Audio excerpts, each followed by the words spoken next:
Hello, everyone. Welcome to another episode of The Clueless Capitalist, where we discover interesting startups, interview founders, and help you become less clueless with angel investing. My name is Razi. And my name's Osman, and welcome to The Clueless Capitalists. In this episode, we are going to be looking at Gorillamove. Gorillamove is the fastest growing instant fresh grocery delivery platform in Bangladesh.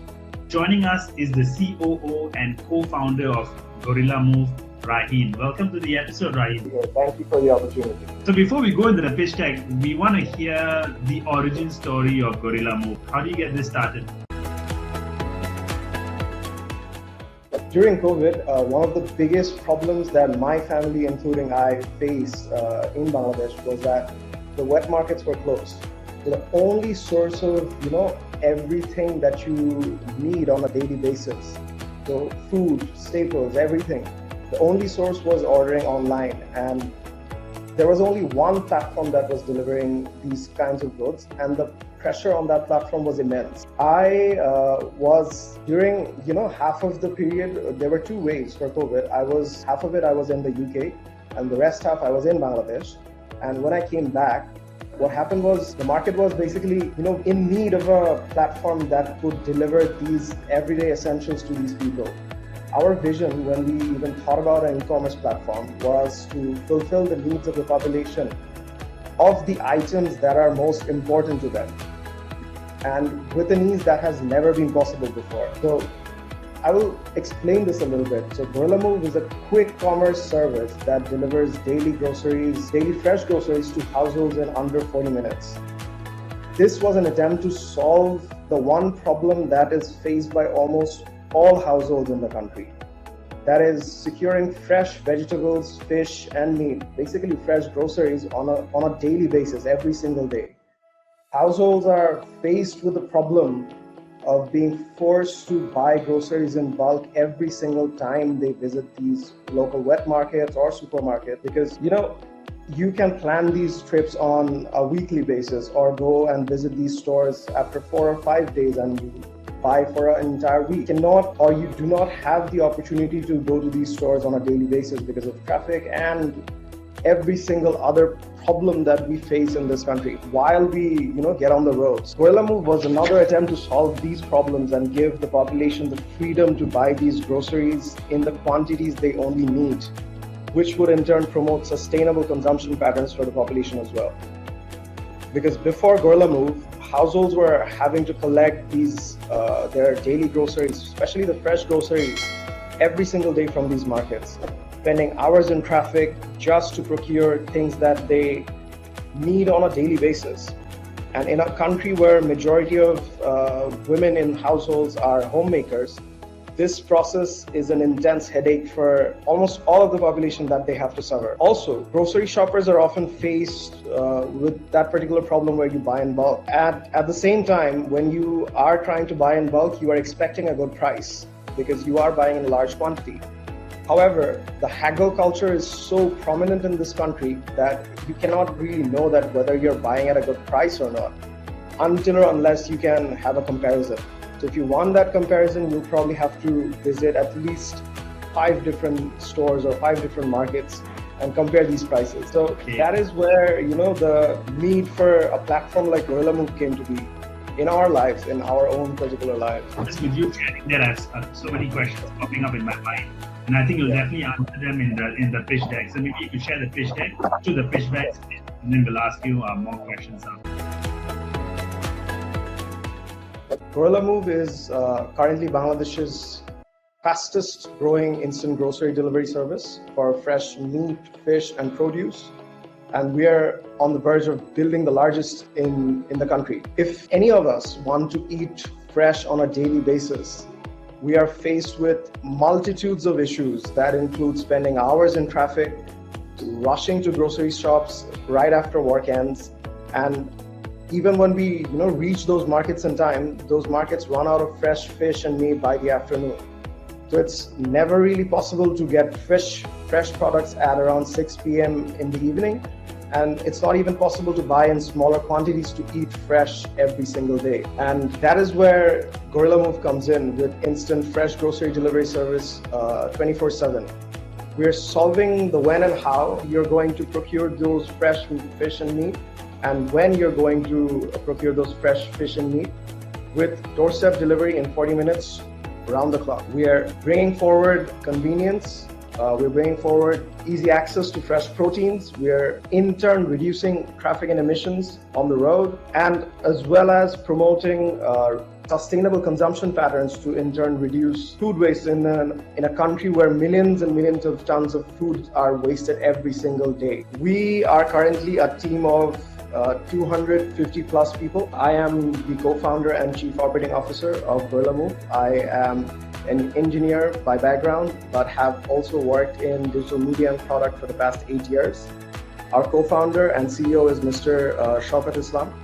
He has been a business architect for 14 plus years and has been in the military and has worked with developing ERP software for quite a few years. Board looks, our C-level execs basically come from various different backgrounds, including e-commerce, logistics, military, as well as some organizations which include the United States government. Our platform basically is a mobile app where you can instantly order all and every groceries that you need. You order on the app, dark stores fulfill the orders, and the order reaches to you in under 40 minutes. Our business model comprises of multiple private label products that are directly sourced from principal suppliers just in time. Our category margins are spectacular in a sense that fish, for instance, gives us 29% margins, meat gives us 11%, vegetables give us over 50% margins, and regular FMCG products give us around 13%.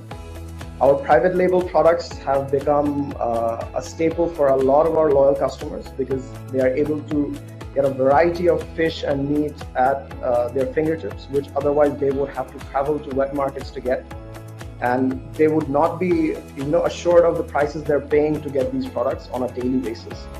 So this particular variety offers customers a lot of freedom to buy variety of products whenever they need, however quantities they need, so that they can change it up every single time they are in the mood to have something else, have a different palette or have different products, and as well as protein consumption among the population, which otherwise is very much dependent on products such as rice and lentils for the majority part. Our key metrics basically say that we have delivered over 105,000 orders till date. We started our operations in June of 2022. That was our start of the journey. Till date, we have delivered over $1 million worth of products at total GMV. We currently have around 31,000 active customers with an average basket size of around $12. Our gross margins across categories give us around 14%. And since inception, we have seen a GMV growth of about 561%. And our market basically consists of households that are connected to the internet. So our primary customers or primary audience is basically urban households that are internet connected. And we plan on tapping into the internet connected population of the entire country. So for Bangladesh, we currently only have 3 competitors which work in similar categories, but not actually in the exact same space. For instance, we are the only platform that delivers in 30 to 40 minutes that include daily fresh groceries. We have a dedicated 24/7 call and messaging customer support. Our delivery fleet is fully dedicated to us. And since our private label products are procured and sourced by us, this gives us the high margins that we just mentioned a while ago. Since inception, we have been able to create lasting relationships. We have delivered over 100,000 orders from super active customers. We have promoted a top-up model versus a stock-up model in our customers, where customers actually are open to topping up their groceries instead of stocking up for over a week. That practice has given us a good repeat customer rate of around 56%. And over the period of the last 6 months, our average order value has grown quite a bit as well, from around $6 to upwards of 10, and returning customers have ordered at least 7.2 times on average. Gorillamove basically aims to be the country's favorite household companion by 2024. Our upcoming categories include pet food and toys, home accessories and appliances, and kitchen gadgets. Whereas our private label products that have given us really good margins are en route to growing into multiple categories such as bakery items, spices, frozen products, fruits and lentils and rice. Our strong suit is that all of the technology that we use is owned completely by us, and it is seamlessly integrated, starting from the delivery app to the ERP, to the WMS, to the accounting software. All of it is integrated into one suite and one platform. This technology gives us the ability to scale up quite fast because we are continually pushing updates, continually adding new features such as auto dispatch for delivery riders, where delivery riders will be dispatched according to zones and there will be dispatched orders that are subsequent so that we can increase delivery efficiency. Our proprietary algorithms give us efficient inventory management and the multi-order dispatch that I was just talking about. For our projections, we are aiming to upwards of $2.5 million by the end of this month. And by 2025, our annual GMV should be over $10 million. Currently are looking to raise 500K for 10% in SAFE at a 5 million valuation cap. And that is to be used in expanding our warehouses and locations. That is to be primarily used in customer acquisition as well as human resources. So thank you. This was Gorillamove from my end. That was great. I mean, it's a really strong pitch deck in terms of both your average order value increasing, your margins look pretty good. Just a few questions though, not related to that. Why the 40-minute target? It seems like a peculiar number to pick.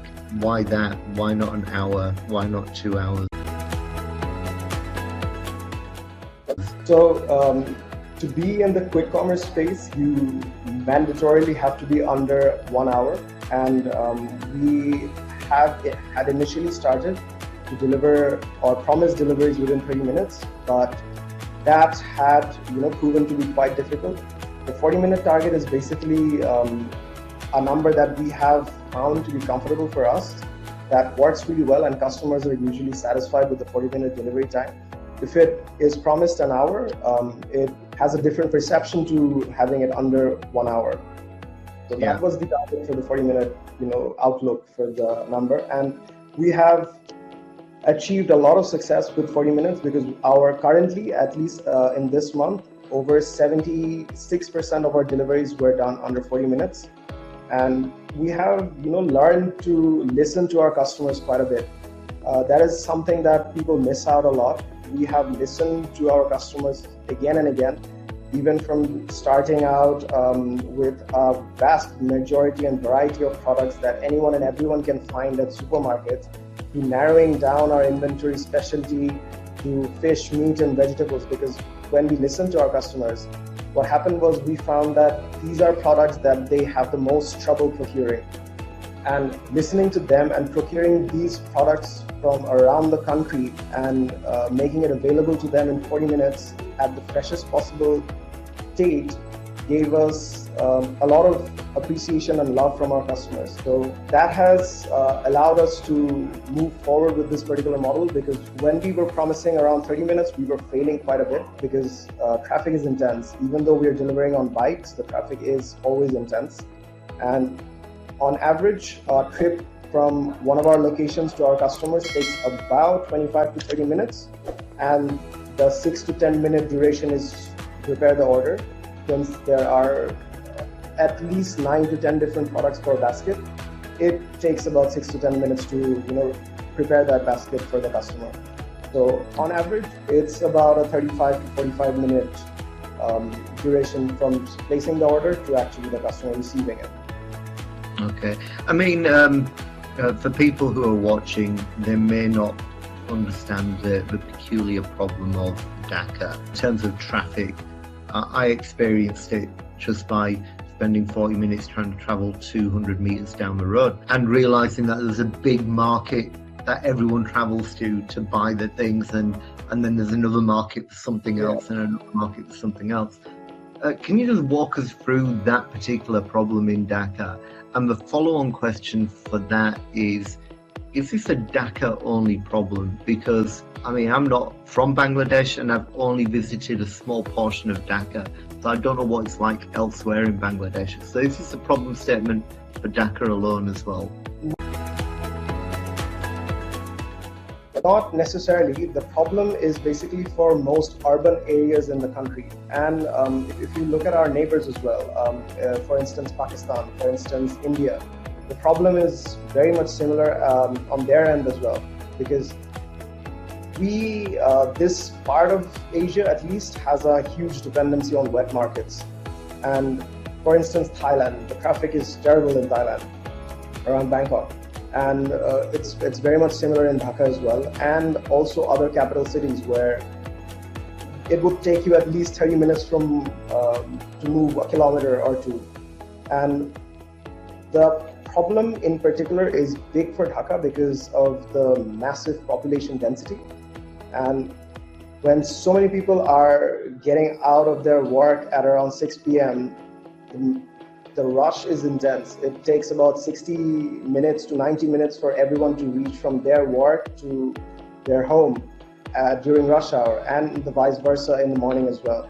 So if somebody takes about 1.5 hours to reach home, when will they actually cook? When will they spend time with their loved ones? When will they get their groceries? So this problem was generated from our own experiences, where getting groceries was a weekly thing. For instance, in India as well, it's a very masculine Indian thing to go grocery shopping every weekend. During the week, the men in the family are getting the groceries for the entire week. And what happens is, when you store these groceries for over a week to consume it over the week, by the end of the week, we used to face that a lot of these fresh produce were not fresh anymore. They would never remain fresh over a period of a week. Especially products like fish, they are extremely perishable. And if you keep them in the freezer, the taste will never be the same. The quality will never remain the same. And by the end of the week, they'll probably get wasted. They'll probably have to get thrown out. And even if you cook it, it won't remain fresh for 5 or 6 days. At best 2. This is where the top-up model came out to be, instead of a stocking up model. You top up your groceries every 2 days, every single day, every 3 days, so that these kinds of perishable products remain fresh in your stock every single day. Yeah, I think the question from my end was really not about cities like Bangkok and Jakarta, for example, but in Bangladesh specifically, do you have this similar problem like you have in Dhaka with, let's say, Chittagong as an example? All major cities in Dhaka, in Bangladesh, the problem is very much similar, if not this intense, but the problem exists. Especially, for instance, in Chittagong, the traffic is intense there as well. Yeah. The traffic is intense. So, city centers especially, the traffic is always intense. And just to put this into context as well, because whenever I'm looking at this, and I always get people saying, why are you, Osman, and why are you, Razi, kind of bullish on the Bangladesh market? And I just sometimes have to put it into context. There were some friends of mine who were investors in a company called Redmart in Singapore, and the valuation went crazy for that company. For a city of Singapore, which is a population of 6 million at max, half of that is Singaporean, the rest of it is potentially foreign workers, so they may not be the addressable market. So you're looking at an addressable market of, let's say, 3 million, right? In Dhaka, if you can correct me if I'm wrong, but it's something like 10 million people in Dhaka, right? Just in Dhaka alone. And the addressable market. It's growing every day, actually, because the centralization problem is something that we will not be able to overcome anytime soon, because all institutions are opening headquarters in Dhaka, and people from all around the country are flocking Dhaka every single day. There's a massive migration going on, and it's in our blood, actually. And I think going with that thought, it's growing, but the addressable market is also substantially larger as well. So In Singapore, you're looking at a 6 million population with 3 million that is realistically addressable. 10 million, with the bulk of them being Bangladeshi citizens. That's your addressable market. There isn't really a huge disparity between that. So I think it's helpful for people who are watching to understand why this is a big opportunity, especially if you're Singaporean and you're familiar with Red Mart, and it's everywhere here. Something like Gorillamove is doing something which is really a very good niche, but addressing a wider market, a domestic market which is of magnitude bigger than what you have here in Singapore. So when we started out, we didn't actually want to go very wide. We wanted to cater to over 7 million households alone in Dhaka first, because that is the primary population that faces this every single day. Yeah. Outskirts of Dhaka, they have better access to these kinds of products, but people who are living in the middle of it, they face the brunt of the issue. 7 million households. Over 7 million, and growing every day. Wow. And the other thing you mentioned about price transparency, giving that to a consumer so they can get a good idea of what something is worth rather than having to haggle like crazy. It's a double-edged sword, right? You give that price transparency. Ultimately, would you see that having an impact on your margins as you move forward? I think Razi once mentioned it. As soon as people start to work out what the margins potentially are, they start to then demand more for your wholesalers that you're buying from, or from the farmers that you're buying from. They're going to say, hang on, you're charging this much, I can see it on the app, and you're only paying me this much. I want more for my money. How are you going to manage that challenge of maintaining your margins?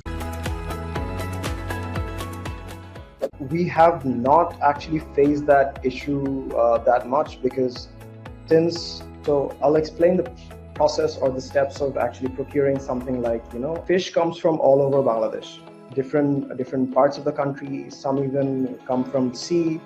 So all of it's actually brought in through, multiple supply channels, and they travel to 2 points in the city. So those 2 points are hubs for the entire country for everything that is to do with fish. What happens is those are wholesale market. Vendors or wet market shop owners, they travel to those wholesale markets on a daily basis. They procure or purchase those products from those wholesale markets. They travel back. They have their own logistics that they have to ensure. They travel back to their locations in those little wet markets distributed all around the city, and then they start selling from 9 a.m. or 10 a.m. in the morning. What happens is in their prices, what happens is that they have to include the cost of the logistics, they have to include their markups, they have to also pay if they're not getting a bulk quantity amount. What we have the advantage over that is basically when we are directly sourcing it from the principal suppliers, we can eliminate the middleman, eliminate the vendor in between, eliminate the shopkeeper in between, and keep those margins for us while giving the customers a proper price that they would otherwise have to travel to a wet market and pay. So it's not like the prices at those local wet markets are cheaper than our prices. Oftentimes our prices are better than the local wet market prices, because local wet markets, they don't have a lot of choice.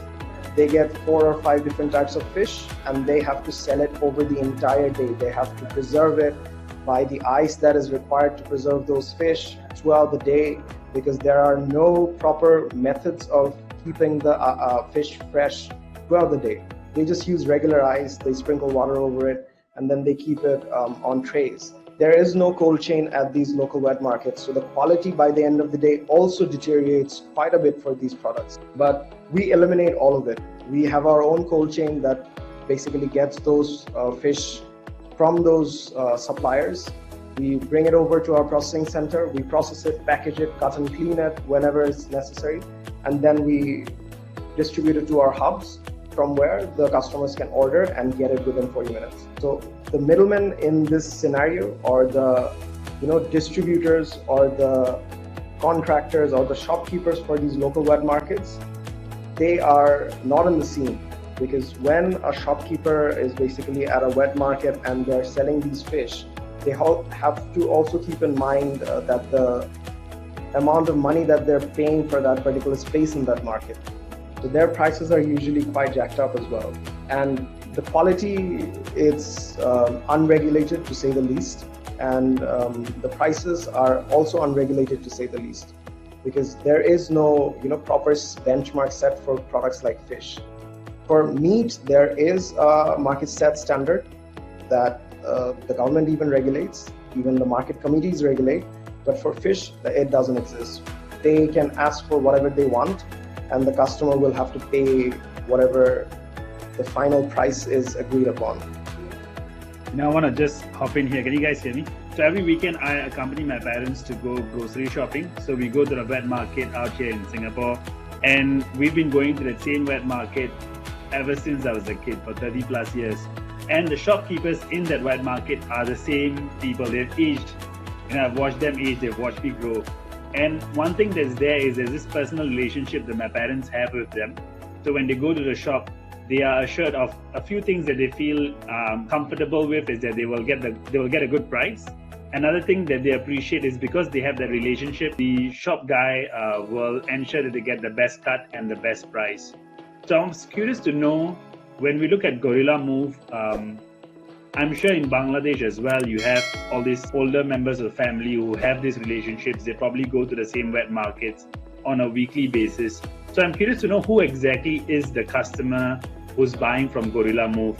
Is this the bachelor who lives on his own? Is this the young family where both husband and wife are working and they don't have like a senior member of the family living with them? So maybe you could shed some light on like who exactly is the customer of Gorillamove. So I'll give you an idea of the age range first. Primarily our customers range from age 24 to about 55.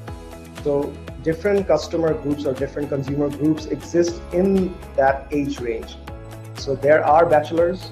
They are a big consumer of our products as well, because they are able to get, a variety of fish for under $10. They're able to get fish, meat, lentils, vegetables for under $10 that they would otherwise not be able to get. Because when you go to a market, you have to buy at their minimum order quantities or minimum purchase quantity. So for instance, that would be a kilogram. Kilogram of shrimp is about $6, whereas from us, you can get it for $1, because we are not selling a kilogram, we're selling a certain number of pieces. So what happens is, the bachelors are a customer segment, so are young couples, nuclear families, because when these kinds of families are working families, they usually do not have the time to go to these markets. There are young parents, there are families where both members are working, there are families where one of the members is working and there's a child involved, so that person is not comfortable leaving the house that often. Also, another population is basically people who have just grown comfortable to the experience of online shopping. So that would be ages 40 and above for us, surprisingly, because a lot of tech-savvy users are coming on board who are, not from my generation at least. They are 40 years plus.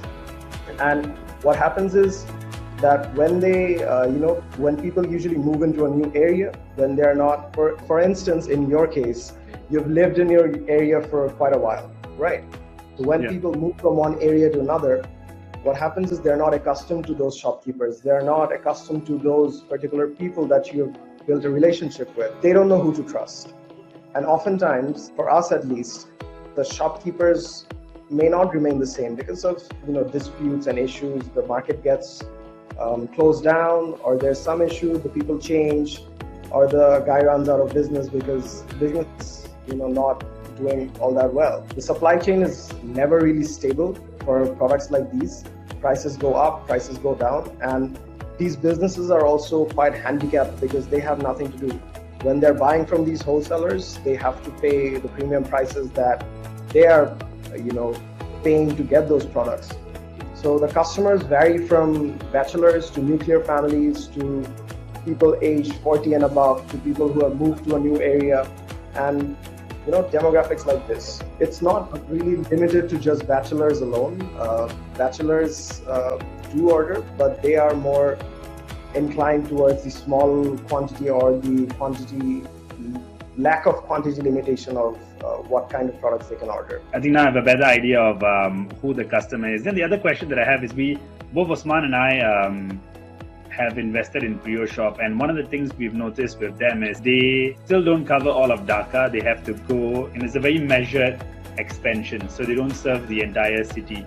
So I wanted to ask, like for Gorillamove, how much of the city do you currently serve?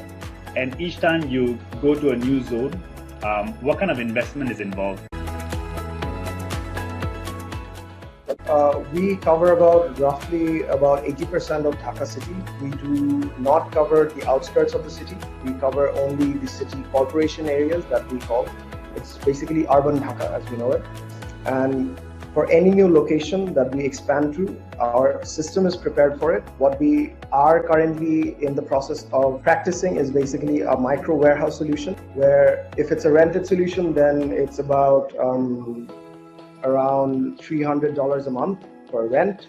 And then basically we just need some racks, some refrigerators or fridges, and our supply chain is built to handle that, new location to serve orders. The human resources involved are part of the OpEx, but other than that, not much is required to set up a quick dark store in a new location. And is the goal to just cover, you said 80% of urban Dhaka, so is the goal to cover 100% and then you're done, or are you going to serve the outskirts and all of Dhaka eventually? Of course, we do receive a lot of attention because our social media engagement is quite high, and people from the outskirts of Dhaka, they show increasing demand every single day.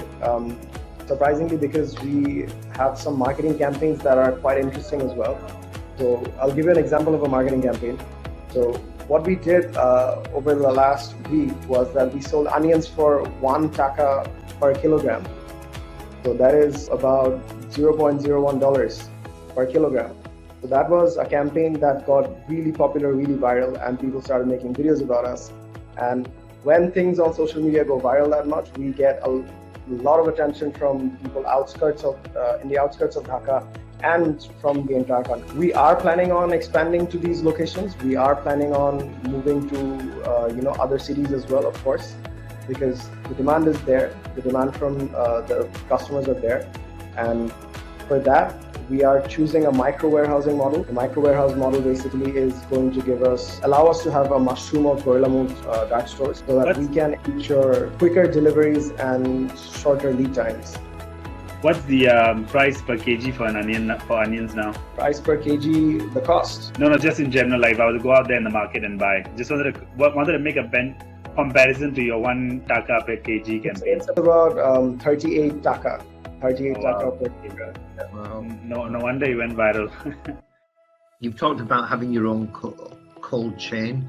What's involved and how expensive in terms of operations is that? So we currently have logistics that support the cold chain, and we are in the process of creating our cold chain that would give us at least -4 to +4 degrees Celsius temperatures for processing our fish and meat. That is expensive. That is a challenge that we have been facing for quite a while.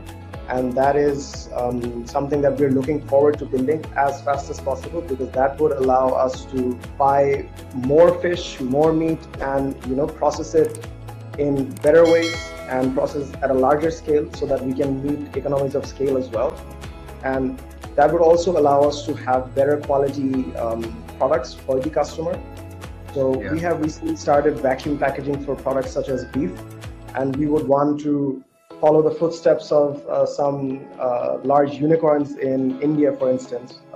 Licious comes to mind because they have achieved a lot of success in the fish and meat area, and we are following their footsteps to work with those kinds of products, because the fish meat issue is a very similar problem that we face and that they face as well. Because, for instance, in India, around 70% of people, 70% of the population consume meat. Whereas in our country, over 95-96% of the population consumes meat. Almost everyone consumes meat. If it's such a popular product, and if you can actually sell that the idea of proper quality, hygienic meat is actually possible in India, then we want to actually portray to the customers in Bangladesh as well that this is very much possible, and the taste of these products and the benefits that you are supposed to actually achieve from these kinds of products will be passed over to you as well. The other follow-on questions I had really were some of the things that you mentioned in your pitch deck about the 56% return rate for customers. That's great. What do you know about the ones that don't return? So the ones that have left us for a number of reasons. What we figured out was when we were delivering to the outskirts, or at least trying to elongate our delivery reach, some of the customers were getting very delayed deliveries.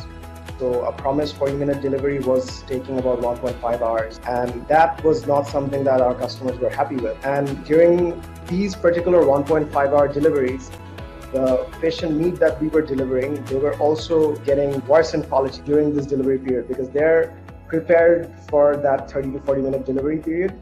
And anything that causes that, the quality is affected. Primarily, the customers leaving us were for those issues, were the delays in delivery and some product quality issues. But since then, we have fixed at least the delivery issue, and the product quality is something that we are working on every single day. And that is where the cold chain comes in, because recently, at least, we have prepared thermally insulated delivery bags that were better than the previous batches. And those are things that are continually adding to our fleet and our logistics and our delivery. This was also a part of listening to our customers of what they want and how they want it and when they want it. And what, moving on from that, because that's usually the trying to address the churn. How do you minimize that? And if you've got an idea of that, you can hopefully bring that down to a significant amount. And for people who are watching or listening, significantly more expensive to recruit a new customer than it is to keep an existing one. So this is a really key metric to measure and track and to minimize, because once you've acquired a customer, you don't want to lose them. So that leads me on to the next questions with regards to your customer acquisition cost, your lifetime value, the metrics that really matter. Can you just give a bit more detail around those? Our customer acquisition costs have been surprisingly low over the past couple of months, at least. I'll give you numbers for the past quarter. So on average, our customer acquisition costs of the past quarter were around $1.73. That is something that was possible through type of customer acquisition that we do. Those customers were heavily influenced from our social media platforms, and they have had a lot of engagement with us on our social media platforms. That customer acquisition cost gave us an average revenue per user of about $31.4. So a 1.73 cost gave us about $31.41 for the customer that we acquired. That basically gave us that basically gave us a lot of faith that the products that we were working with and the products that we are pushing for our customers is something that they love and are coming back. Yeah, that's a significant ratio between acquisition and the the lifetime value, or not even the lifetime value. That's $31 of consumer. That would be other in our space. They tend to spend upwards of $6 to $8 per customer acquisition. We have relied on our products, we have relied on our organic engagement, and we have relied heavily on word of mouth to reduce this customer acquisition cost. So that's where the campaign that I was talking about came in. Things like that and offers like that and products like that, they attract a lot of customers. This is something that we essentially as Bangladeshis and people from this country are drawn towards. And it's again about reading the customers and reading what people really want. Okay. How big is the current team right now? The current team is about 250 people. That includes delivery riders, all warehouse staff, and the headquarters staff, and the technology. And currently, in terms of the GMV and the revenue that you are generating, is that sufficient to cover the costs of this? see? We are not yet cash flow positive. We are still burning, but our burn rate is quite low. For instance, our burn rate is about $30,000. Yeah, $30,000, and our GMV that we're generating is about 191 or 192K. So we have forecasted that we can be cash flow positive within the next 4 months. However, that would be at the cost of halting down or slowing down growth. That is a slippery slope that we have been fighting for quite a while, because we wanted to be cash flow positive sooner.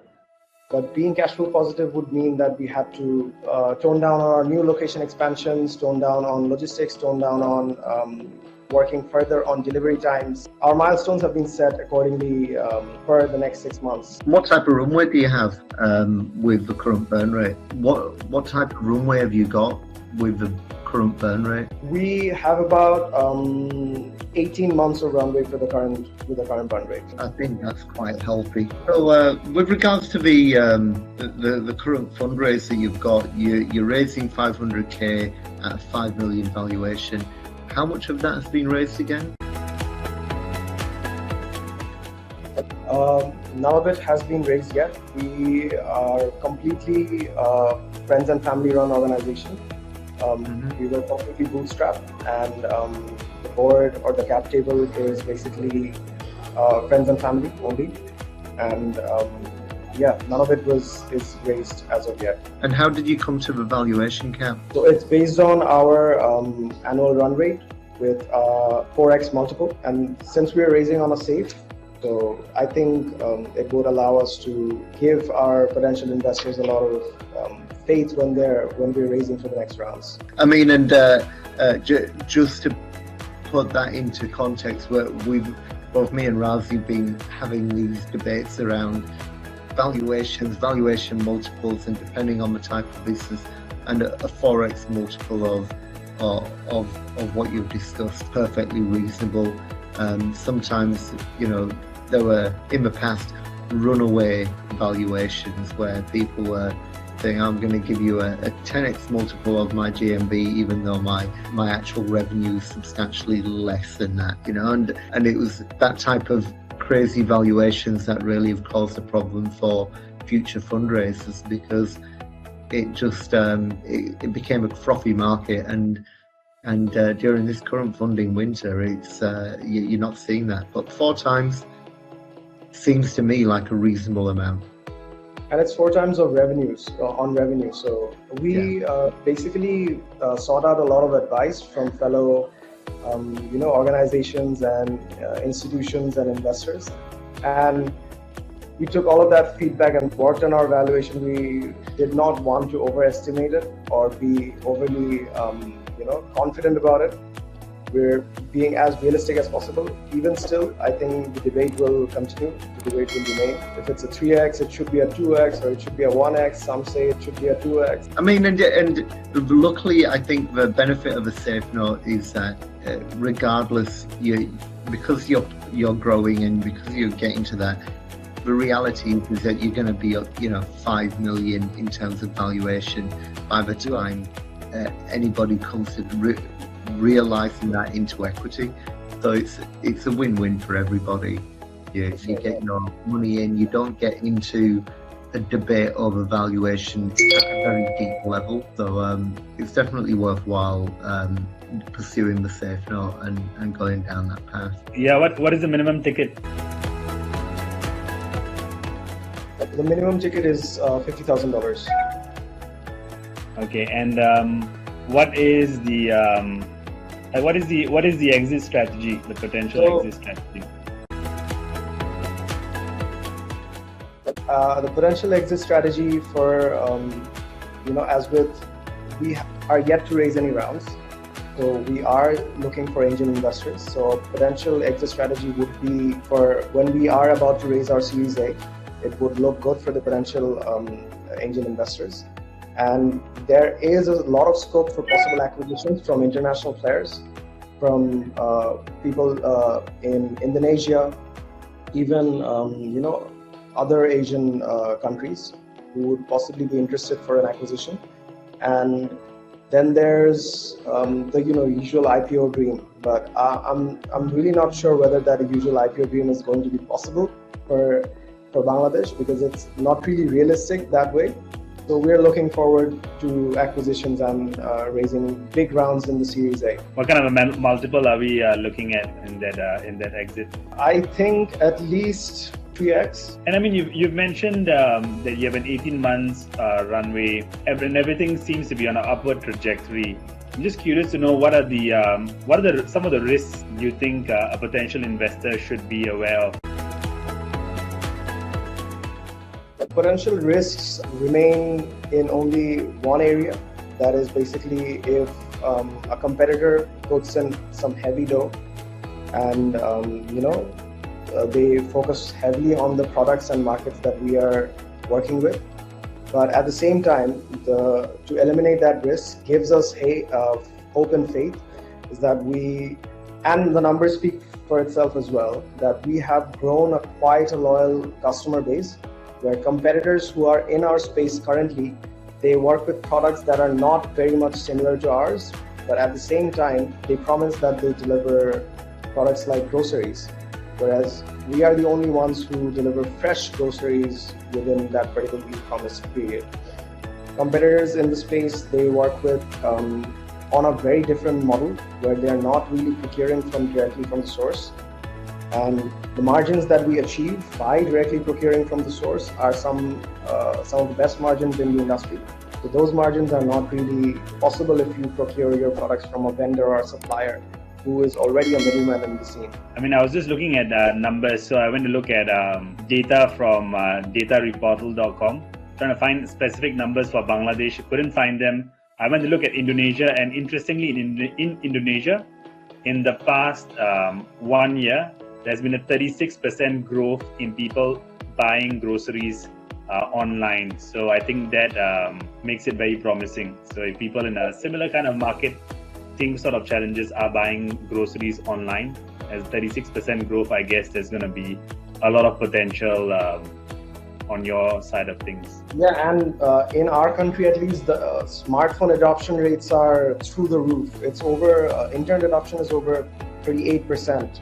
So 38% of the population is already using mobile internet. How do your customers typically make their payments? Because I was just looking at the credit card adoption rate in Bangladesh is only 0.6%, and they're saying debit card is only 4.9%. So do you have how do people pay whenever they make an order via Gorillamove? So our most popular payment method is cash on delivery, and the second most popular method are basically mobile financial services. So MFS adoption has grown significantly over the past years in Bangladesh, at least, and people are inclined to use MFS over debit cards or credit cards, because opening a bank account in Bangladesh is still not as easy as it's in neighboring countries. However, opening an MFS account is just a few taps away, and that is alleviating a lot of the pressure from cash on delivery, because cash is something that is ruling this industry for any e-commerce platform in Bangladesh. So for us as well, cash is one of the biggest modes of payment. Yeah, one of the things I feel that your business could also add on, right, is a subscription service. If I'm a small family and buying the same fish and the same amount of vegetables on a weekly basis, maybe I could just have the same thing coming to my house as a subscription on every Tuesday and Thursday, like a subscription. So maybe that I could, Right after we had this conversation, we did work on that model, and we are putting out some products that have a subscription model. For instance, eggs and milk even. So that is something that people have a regular tendency to buy. Vegetables are things that people change up a bit quite often. So you want tomatoes today, you want something else tomorrow. So that as a subscription would not give you that freedom. But however, we're working on a model that is going to be allowing our customers to have subscriptions. Nice. Cool. See, you have conversations, the clueless capitalists, and some ideas do come out that get implemented on. Is there anything, Rahin, that you feel that we should ask that will be helpful in terms of people wanting to get in touch or make an investment? I'll share something. So our recent projections have, I'll give you a little update before actually starting this. So we have started delivering at around 1,000 orders per day currently. And our recent projections say that by the end of this year, end of 2023, we will be delivering 3,000 orders per day. So that would in turn give us an annual run rate of about $10 million. And for 2024, by the end of 2024, we will be delivering around 12,000 orders per day, which would in turn give us a run rate of about $40 million. So if we pull that projection and be a bit more conservative, so by the end of 2026, we intend and plan and have a goal to deliver around 80,000 orders per day. So that in turn would give us around a $300 million run rate for that particular year. That's a little update on our forecast for the coming years. A very exciting update. Actually, one question that I forgot to ask is, where is Gorillamove registered? So if let's say an angel wants to come in and they want to send their money, are you in Delaware? Are you in Singapore? Gorillamove Inc. is a Delaware registered entity, as well as we have configured everything that is required for an angel to come in and invest. So the doors are open. Thank you, Rahin, for joining us on this episode. So you've heard from Rahin how he's building the fastest growing instant fresh grocery delivery platform in Bangladesh. If you're interested with his numbers, if you're interested in being part of the growth story of Gorillamove, be sure to get in touch with Rahin. If you've enjoyed this episode, please feel free to like, comment, and subscribe. We'll see you in the next episode. Thank you.